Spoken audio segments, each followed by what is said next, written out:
Aoraki Mount Cook is located in the eastern South Island, sitting next to the mighty Southern Alps. Within this national park you will find high alpine environments that contain glaciers, down to beech forests and tussock plains. Running through the landscape are rivers, which originate at high altitudes and will eventually terminate in the ocean. These unique areas contain their own ecosystems. Differences in altitude, temperature, precipitation, and sunlight create contrasting environments, which sustain many different forms of organisms and create new opportunities for speciation throughout the ages. In this module, we will look at alpine, water, forest, and tussock ecosystems, see how each differs, and explore what life resides within them. Please open your workbook now.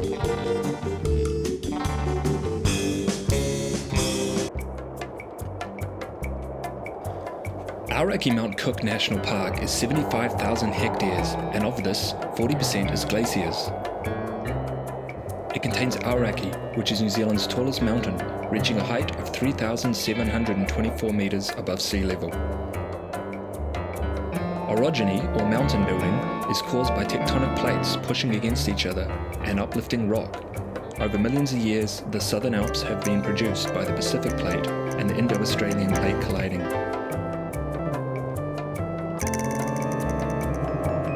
Strong winds and moisture from the west move across the Tasman Sea and are lifted upwards over the Alps.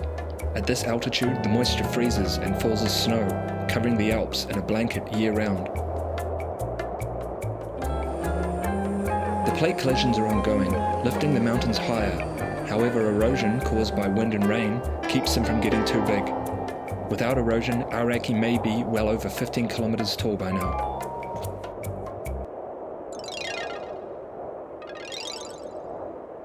A glacier is a huge mass of ice that moves slowly over land.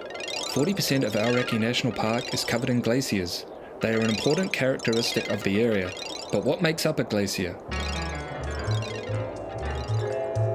Alpine glaciers form on mountainsides and move downwards through valleys. Glaciers begin forming in places where more snow piles up each year than melts. Soon after falling, the snow begins to compress or become denser and tightly packed. As years go by, layers of ice build on top of each other. When the ice grows thick enough, it fuses into a huge mass of solid ice. The weight of a glacier can melt the underlying ice, which becomes slick. This allows the upper layers to slowly slide down mountainsides and through landscapes. Sometimes alpine glaciers create or deepen valleys by pushing dirt, soil, and other materials out of the way. At the end of a glacier, you can find the terminal. Often lakes are made here. A result of glacier melt, carved off sections can float here for months.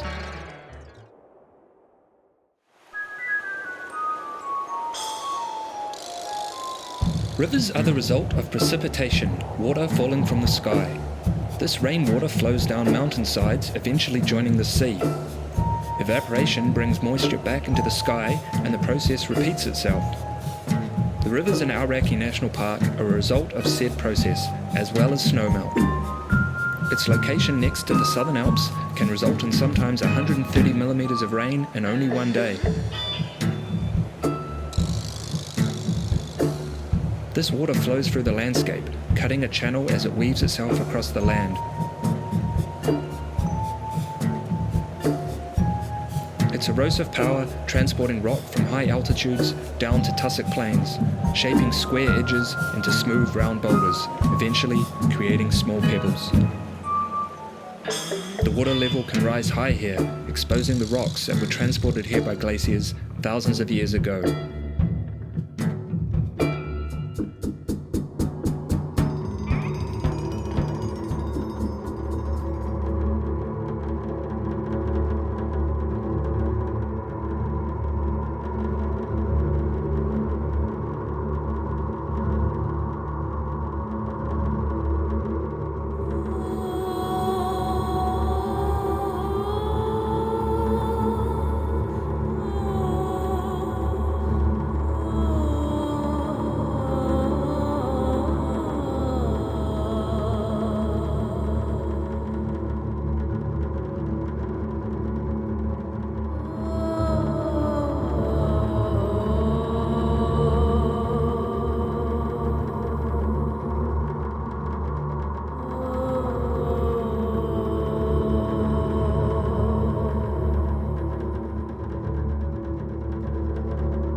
can still find beech forests around Aoraki National Park.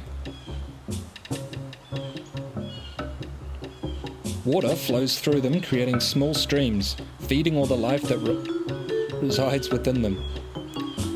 Mountain Kio drapes the forest floor, while the beech trees grow tall.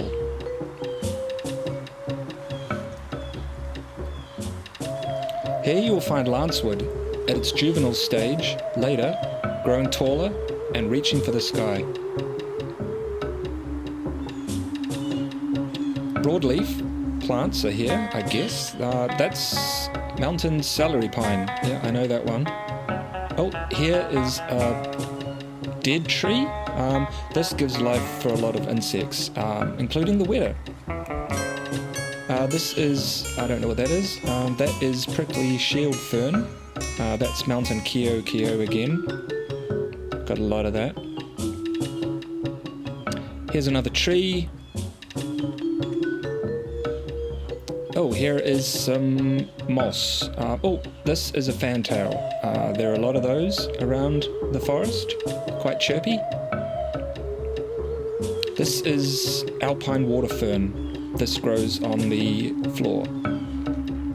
More beech forest. Oh, this is bog pine. No, it's not. It's club moss. Yeah, club moss. This is Kiyomako, another New Zealand native.